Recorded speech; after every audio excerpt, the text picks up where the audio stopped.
Hi everybody, I'm Ryan, and today we're going to talk about the moment a rule changed in Magic the Gathering. Specifically, some of you might know about this incident, the Borborygmos Incident.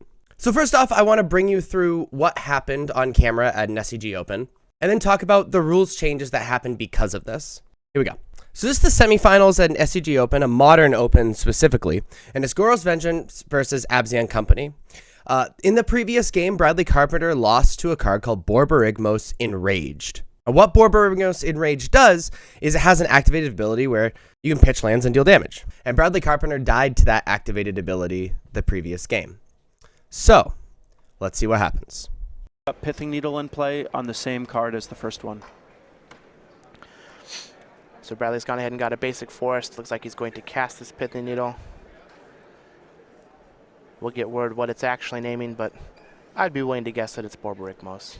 Yeah, and Bob just nodded his head and said, sure, whatever. Yep, and there's the World Spine Worm that he left on top. So what Bradley did was he played Pithing Needle and named Borborygmos. Let's skip ahead to see what happens. So at this point, Bob is asking a judge to speak away from the table. And Borborygmos named with these Pithing because Needles, what Bradley did like that was going to happen with Bradley's sideboard was he named Borborygmos. Yeah, and Bob's got That's quite a few land drops. Not Borborygmos Enraged. And the issue is, and what makes this a difficult judge call, is Borborygmos is a legal card in Modern that he can name with Pithing Needle. Fetch here. So Bob returns to the table. Goyo's Vengeance on this Borborygmos just to And get guess Bradley what activated down a little ability bit in life, he is so going that the to World Spine win Worm with. could potentially be a lethal attacker. Yeah, and even though Bradley doesn't have much of an offense, Bob doesn't actually have a lot of time. With that kitchen Goros Finks on the Vengeance, table, Bradley can Borborygmos threaten Enraged. comboing off even off of just one collected company. So we'll have to see how things go here and how much time Bob actually has. Yep. Now it looks like Bob does have a Simian Spirit Guide in his hand.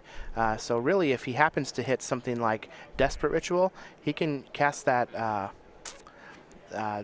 through the breach next turn. Yeah, absolutely, and that would be big game.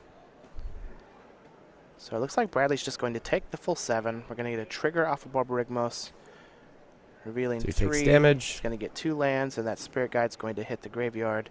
And then discards So lands not to only finish is this his a good source opponent of card off. advantage for Bob having just more land drops, it's also helping to fuel his graveyard, so he potentially gets more Goyo's Vengeance targets. Let's see here. So He's explaining that he named Borborygmos, not Borborygmos Enraged. Bob did already play a land this turn. Yep. Well, I'm sure that'll just be a quick judge call, and they'll resolve it. Yeah, he missed his second land drop so that he could discard the Borborygmos. So the players will sort this out, and so if Borborygmos is named with Pithing Needle, I guess that doesn't actually stop his ability because of the way that it's worded. So to kind of recap what happened. Bradley Carpenter plays Pithing Needle, names Borborygmos.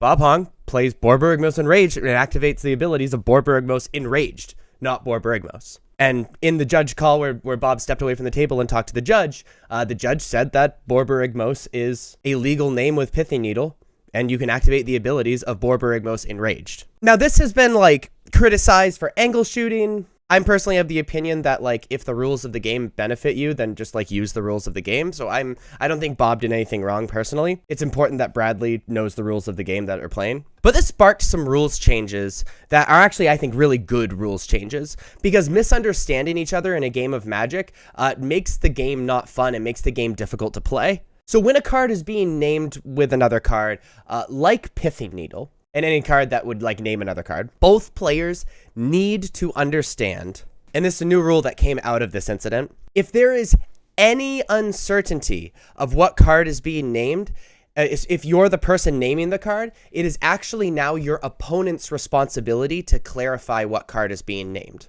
So if the rules that exist now existed then, when Bradley played Pithing Needle and sent Borborygmos, it is now Bob's responsibility to clarify which Borborygmos is being named with Pithing Needle, especially in the context of last game losing to Borborygmos Enraged.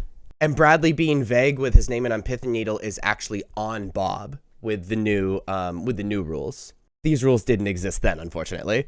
So in the new rules, the naming of Borborygmos with Pithing Needle would have stopped the abilities of Borborygmos Enraged.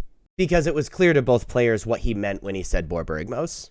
And I actually like it's on your opponent to clarify, right? It's really important both players know exactly what is being named.